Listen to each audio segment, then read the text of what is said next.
રામે 9 પ્રકારની ભક્તિ બતાવી. પહેલી ભક્તિ સંતોનો સંગ. કોઈ સારા માણસ, કોઈ સંત જેવા, કોઈ સજ્જનનો સંગ કરજો. આ ખોટાઓથી દૂર રહેજો. જો જીવન સારી રીતે જીવવું ને સારી રીતે મરવું હોય, પહેલી ભક્તિ રામ કહે છે સબરીને, હે સબરી માતા, જેને મારી ભક્તિ કરવી હોય, મને જોવો હોય, મને મળવું હોય, હું કેવો છે જાણવું હોય, તો કોઈ સંતનો સંગ કરો. પહેલી ભક્તિનું પગથિયું. બીજી ભક્તિ, મારી કથા સાંભળો. દૂસરી ભક્તિ, મમ કથા પ્રસંગા.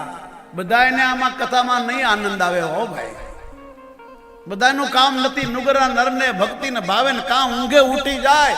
આ તુલસીદાસ બોલ્યા, ખોટું લાગે તને ઘેર જાજો. અમે હમણાં ચિત્રકૂટમાં કથા કરીને આવ્યા છીએ, અને ઘેર ગયા હતા હું દાદા. ચિત્રકૂટ રાજાપુર ગામ, જ્યાં તુલસીદાસજી જન્મા છે. 500 વર્ષની પહેલાની લખેલી રામાયણ તુલસીદાસના હાથની. અમે એના દર્શન કર્યા, એની જન્મભૂમિ ગયા રાજાપુર. આ નુગરાઓ માટે કથા નથી, કૂતરાઓ માટે કથા નથી, માણસો માટે કથા. ભાગવતમાં કહે છે, કૃતમ સજનમ કથમ. આ સજનો માટે છે. પહેલી ભક્તિ સંતોનો સંગ, બીજી ભક્તિ ભગવાનની કથા, ત્રીજી ભક્તિ તમારા ગુરુ હોય એની સેવા કરો. સેવા એટલે કેમ કરો? પગ દબાવતો સારું, પણ ગળું ન દબાવતા. આજકાલ તો ચેલાઓ ગળું દબાવવા થઈ ગયા. ચોથી ભક્તિ, કપટ છોડીને ભગવાન માટે ટાઈમ કાઢો, હાલ હવાર, અને થોડું ભજન કરો, આવી કથા સાંભળો. પાંચમી ભક્તિ, તમારા ગુરુએ જેને ગુરુ માનતા હો, એને મંત્ર આપ્યો હોય એનો જાપ કરો. ગુરુના આપેલા મંત્રમાં બહુ તાકાત છે, અને ગુરુ એ જ મંત્ર આપ્યા જેમાં લખેલો હોય. ખીચામાંથી ગુરુ ના આપે. એક 7 વર્ષના બાળકને ગુરુએ મંત્ર આપ્યો, ધ્રુવ અમર થઈને બેઠો.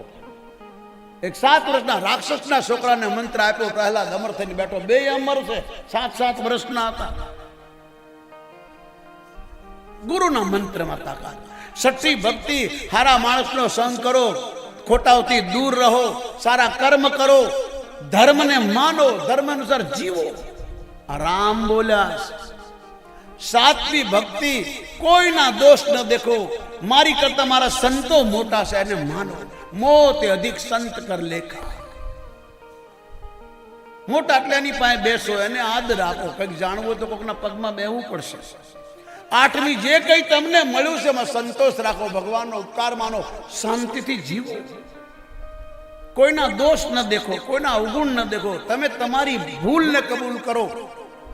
તમારી ભૂલ બતાવે એને ગુરુ માનો, એને મિત્ર માનો, એની માં માનો, જે તમારી ભૂલને બતાવે, તમારા અવગુણને બતાવે, તમારી કુટેવને બતાવે.